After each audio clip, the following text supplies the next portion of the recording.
அந்த மோதிரத்தை வாங்கி கொண்டு சொன்ன உடனே இவர் வர வழியில என்ன பண்ணாரு, மன்மதனை கூட்டாரு.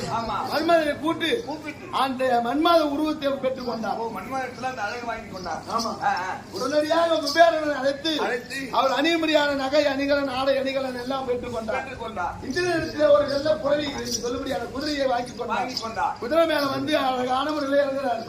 இறங்கும் போது நலானியா இருந்த நான் பார்த்த உடனே கண்ணுக்கு இன்பமாக தெரிந்தது.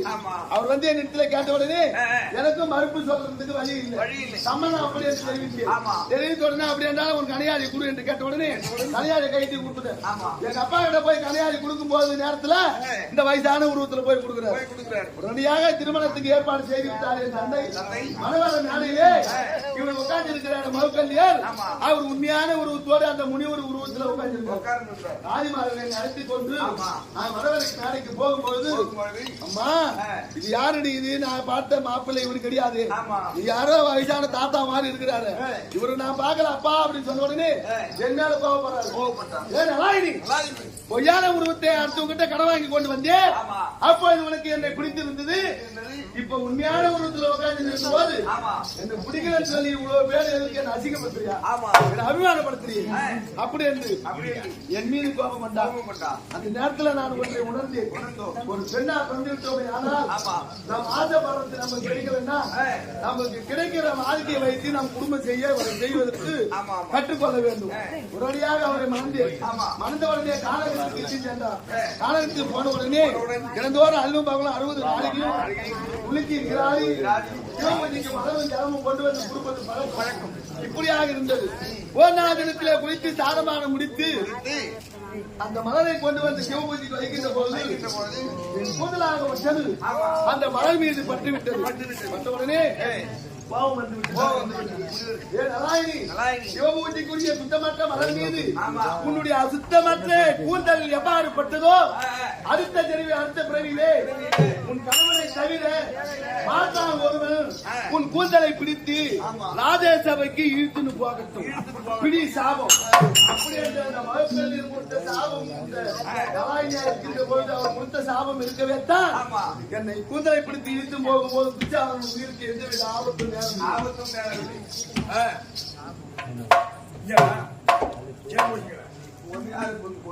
டீயை தந்துக்கிறாங்க, டீ குடிக்கிற கம்யூனிட்டி டீ குடிக்கும்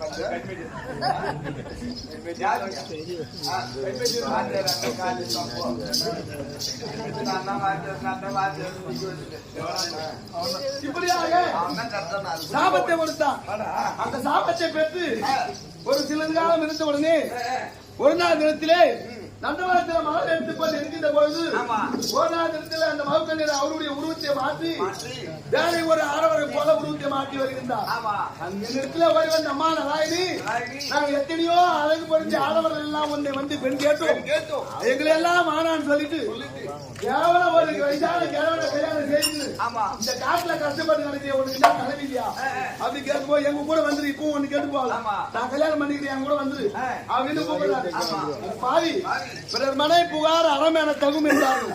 அடுத்த மனைவி யார் ஒருவன் நினைத்து பார்க்காத குடும்பம் பண்றானோ அவன் தர்மமே செய்ய தேவை, அதுவே 1000 தர்மம் இல்லையா. இப்படியாக என் திருமணம் ஆனது என்று தெரிந்தும் என்னை வந்து கூப்பிடுற பாவி அப்படின்னு சொன்ன உடனே வலி கட்டாயமாக என்னை தொடுவதற்காக ஓடி வந்தார். ஓடி வருகின்ற பொழுது பாவி என்னை நீ தொட்டாயே ஆனால் அந்த கடமே உனக்கு தொழிலோடு பிடிச்சிக்கும் அப்படின்னு நான் சாபத்தை கொடுத்த உடனே நம்ம கொண்டாடி தானே அப்படின்னு அவருக்கு கொஞ்சம் பயம் இல்லாத என்னை வந்து தொட்டாரு. தொட்ட உடனே தொழு நோய் பிடிச்சு போச்சு. வேலை இருந்தது விட மண்மண்ணுக்கு வேலை அதிகமாயிடுச்சு. அந்த தொழு நோய் பிடிச்ச ஆம்பளையான வச்சுக்கொண்டு அந்த கானகத்திலே இருந்து கொண்டே இருக்கின்றேன். அப்படி இருக்கின்ற பொழுது ஒரு நாள் இடத்திலே காணாமல் செல்கிறார். எங்கடா கடவுளே காணமே, இந்த வயசான ஆளு உடம்பு சரியில்லாத ஆளு எங்கடா தண்ணியில கிட்ட மூஞ்சி அப்படின்னு தேடிக்கொண்டே இருக்கிறேன், எங்கேயுமே காணோம்.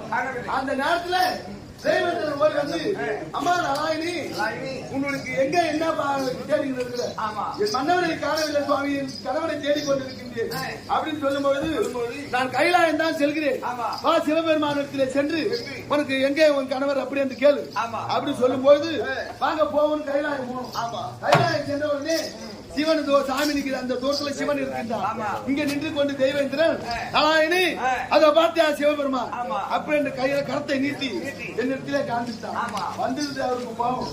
இவ்வளவு தூரம் வந்தவன் தெய்வம் என்று பாராமல் வணங்கத்தானே வேண்டும். அகம்பாகமாக கையை நீட்டி காட்டுகின்றார்கள். அப்படி என்று சுய உருவம் எழுத்தி சிவனானவர் கட்டி காலால் உதைத்தார் தெய்வேந்திரனோடு சேர்ந்து நானும் போய் பார்த்தா சாமி சுய உருவத்தில் நிக்குது. கடவுளை நேரா பார்த்த உடனே யார் கண்டாலும் மனசுல ஒரு அச்சம் இருக்கும், ஒரு பயம் இருக்கும். சாமி கோபமா இருக்குது. அப்படி என்று சாமியை பார்த்த உடனே தடத்தட என்று பயந்து எழுந்து சாமி பதிந்தேகி பதிந்தேகி பதிந்தேகி அப்படி என்று 5 முறை கேட்டேன். 5 முறை பதி என்றால் கணவன் புருஷன் அப்படி என்று அகராதி மொழியிலே பதித்தேகி என்றால் கணவன் வேண்டும் என்று சொல்லும்படியாக நான் சாமியை பார்த்த ஒரு பயத்தில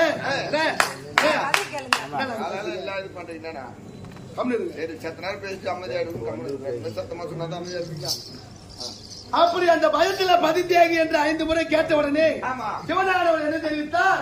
அம்மா நாராயணி 5 முறை கணவன் வேண்டும் அப்படி என்று கேட்டாயோ அடுத்த ஜென்மத்திலே உனக்கு 5 புருஷாக்கள் அமைவார்கள் பிடி வரம் அப்படி என்று சிவபெருமான் அந்த காரணம் எனக்கு இருப்பதற்காகவே வியாச பெருமான் ஓடி வந்து இதையெல்லாம் என் தந்தை பாஞ்சால மன்னனிடத்தில் சொல்ல அதன் பிற்பாத இவர் ராஜாக்களை மாலை தரித்து வாழ்ந்து கொண்டு இருக்கின்ற பொழுது ராஜயாகத்திலே போராம கொண்ட துரியோதனன் அத்திமானத்தில் ஒரு மண்டபத்தை ஏற்படுத்தி இதையெல்லாம் பார்ப்பதற்கு பாண்டவர்கள் வர வேண்டும் அப்படி என்று தெரிவித்தார். உன் மனதிலே ஒரு போராமை வைத்துக் கொண்டிருக்கின்றார். என்ன ராஜயாகத்துக்கு வந்தானே அப்படி வருகின்ற பொழுது ஒரு மண்டபம் ஆயர்படி இடித்து கீழே விழுந்து அந்த ஆடவனை பார்த்து பொம்பளை சிரிச்சா போச்சு பொகையில சிரிச்சா போச்சுன்னு சொல்லுவாங்களே, எனக்கு வந்த பழமொழிதான். நான் மூத்தாறு ஒரு வகையில் அப்படி என்று காரணத்தை வகித்து கை தட்டி சிரித்த ஒரு காரணம் எங்களை இப்பேற்பட்ட காலத்திலே கொண்டு வந்து விட்டது அந்த விதியாளர். இப்படி மனதிலே எண்ணி மண்டபம் பார்க்க சென்ற பாண்டவர்கள் என்ற காட்டார் இல்லத்திலே எடுத்து சென்றார்கள். சென்றவர்கள் என்ன நடந்தது அப்படி என்று தெரியவில்லை. சுச்சாரன் ஓடி வருகின்றான். அந்நியமா எங்கள் அண்ணன் உங்களுக்கு வரவேற்பு கட்டளை இருக்கின்றார் அப்படி சொல்லும்போது எதற்காக நான் வர வேண்டும் என்று கேட்க பாண்டவர்கள் உன் மன்னவர்களை ராஜாக்கள் சூதாட்டத்திலே உன்னை படைய பொருளாக வைத்து தோற்றுவிட்டார்கள். கேள்விப்பட்டிருக்கியா? ஒரு குடிகாரனா இருந்தாலும் சூதாட்டம் ஆடுற மனுஷனா இருந்தாலும் மனைவி கழுத்துல இருக்க முடியாத தாலியை கூட அறுத்து எடுத்துட்டு போய் தெரியாத கூட சூதாட்டத்தை வச்சு விட்டுட்டு வந்துருவாங்க, தண்ணி வச்சு சாப்பிட்டு விடுவாங்க. ஆனால் தொட்டி தாலி கட்டி மனைவி பழைய பொருளாக வைத்து யாரும் சூதாடுவது கேள்விப்பட்டிருக்கியா? அப்படி பாண்டவனை என்னை பழைய பொருளாக வைத்து சூதாட்டத்திலே தோற்ற உடனே இந்த படுபாவியாக முடியாத விசாரணை ஓடி வந்து நான் வர முடியாது அப்படி என்று இளவரசி சொன்ன உடனே இந்த படுபாவி அவன் கட்டில இருக்கக்கூடிய கொண்டுகோல் மூலியமாக என்னுடைய கூந்தலிலே மாற்றி இந்த அத்திமாநகரம் 66,000 தெருவீதி புரள புரள புரள புரள புரள அப்படி இருந்து கொண்டு போகின்ற பொழுது அத்திமாநகரத்தில் எத்தனையோ மக்களை பெற்ற மகராட்சி எல்லாம் இருந்து கொண்டிருக்கின்றார்கள். அம்மா நீங்களா இருக்கின்ற இத்தனை தாய்மார்கள் இருந்தும் இந்த படுபாவி என்னை பேர்பட்ட அநியாயம் செய்கின்றானே ஒரு பெண் என்று பாராமல் என்னை இந்த அத்திமாநகரம் 66,000 தெளிவையும் கல்வியும் ஒன்று போறாங்க. நீங்கள் யாருமே ஒரு வார்த்தை வாயத்திலிருந்து பேசாத மௌனமா இருக்கிறீங்களேப்பா. உடனடியாக என்னை கொண்டு போய் ராஜசாமியை விடுத்தார். கிருபாச்சாரி அசோத்தாமன் கருதவர்கள் குரு பீடங்கள் எல்லாம் அமர்ந்திருந்தார்கள். 886 வயது பிடித்த கங்கையின் மைந்தனாக பீட்மாச்சாரி காலில் இந்த குரு வம்சத்துக்கு மூத்த வருமானம் வாய்ந்த பாத்தாரு, இந்த அத்திமய நகரத்துக்கு மூத்த குலமாக நல்ல வாய்ந்த பாத்தாரு என்னை கொண்டு வந்து இந்த மாதிரி அநியாயம் செய்கின்றார்களே. நீங்கள் குருபெரியோரில் இருந்து இன்னையா பலன்? நீங்களா பெண்கள் வயிற்றுல பிறக்கலையா? நீங்களா பெஞ்சாதி வயிற்று வாழலையா சுவாமி?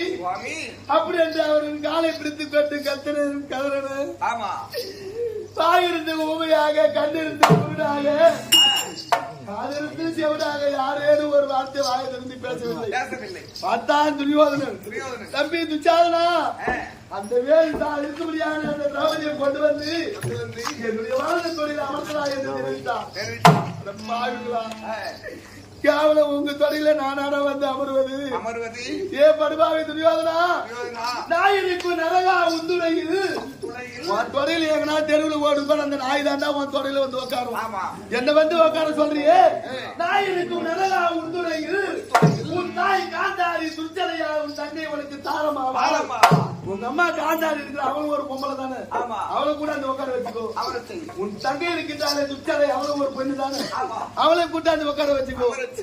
கடைபிடிவு காலத்தில் என்னை அமர சொல்லி செல்கின்றாய் அந்த வலது துறையிலே இருக்கும் மனகரியா உன்னை பிணமா ஆக்கி வானடியை கூந்தல் முடித்திடுவேனே. எப்பொழுது உன்னுடைய வலது துறையிலே அமர சொல்லி சொன்னாயோ எதிர்காலத்தில் என் மதியாக முடியாத விமாச்சி கட்டில இருக்கக்கூடிய கதையினாலே அந்த வலது துறையை கட்டாயம் ஒடிக்க சொல்வேன். அப்படி ஒடித்து அந்த மறுபடியாக உதிரத்தை என் கூந்தலுக்கு எண்ணெயாக நான் தருவேன். அப்படி என்று சொன்ன உடனே உடனடியாக பாவம் வந்த அந்த துரியோதனன், தம்பி அவர் 60ஆம் வரையில் ஏற்று அவர் அறிந்திருக்கக்கூடிய ஆடையை எழுது, அந்த துயிலை கலந்தாண்டா அனைவரும் பார்த்து நகைப்பார்கள் என்று சொல்ல இந்த படுபாவி துச்சாதனன் ஓடி வருகின்றான் என் சேலையை கைவிடுவதற்காக. உடனடியாக ராஜாக்கள் காலில் விழுந்தாரு, அவங்களும் யாரேன்னு ஒரு வார்த்தை பேசல. உடனடியாக துரியோதனன் தம்பி இளைய தம்பி அவர் விகரணி ஓடி வந்து அதை பாவிடலாம் சண்டாளா, ஒரு தமிழோட பாவியை தாயாக பாவிக்கணும் இல்லையா? நம்ம அம்மா காந்தாரி யாராவது ஒருத்தர் 2 பேரும் செய்தா நீங்க பாத்துட்டு சும்மா இருக்கீங்களா? அந்த அம்மா நாயகன் விடுபடியான கண்ணீராகப்படுது எந்த காலத்திலே இந்த அத்திமா நகரத்திலே ரத்தாராக பாய்ந்தால் அதிலே நீங்களா இருந்து போயிருந்தீர்கள். அப்படி என்று தெரிவித்த உடனே யுத்தை கருத்து தான் குருணி என்று கழுத்து பிடிச்சு அவர் வெளியே தெரிவித்தார்கள். யாருமே எனக்காக கேட்காத நேரத்திலே எல்லாரும் இல்லையா இருந்தாலும் அந்த ஒரு நிமிடம் எனக்காக கேட்டார் அல்லவா? அடுத்த பிரிவில அவர் மாண்டு மடிந்தாலும் அடுத்த பிரிவில ஒரு புள்ள பூச்சியாக குளிர்ந்த இடத்துல இருக்கும்படியாக வளர்த்து என் துயிலை கலந்த உடனே மரபுமுகான் என்று ஆடியில் வந்த மூலம் யாரோ கோவித்தா அப்படி என்று என் அண்ணனை துதி செய்த உடனே மரபுமாக இருந்து மாறாத துயிலை கண்டு மானத்தை காப்பது செய்தார். உடனடியாக பார்த்தேன், ஏ துரியோதனா, இப்பேற்பட்ட பொதுவில் நிறுத்தி அந்த கூந்தல் செய்த பாவி நாளை வேறுடன் படுகளத்தில் உன் தலைதனை தனிவெற்றி தனிமுறை சாந்தித்தாலும் இலகிய விட்ட கூந்தல் இனினான்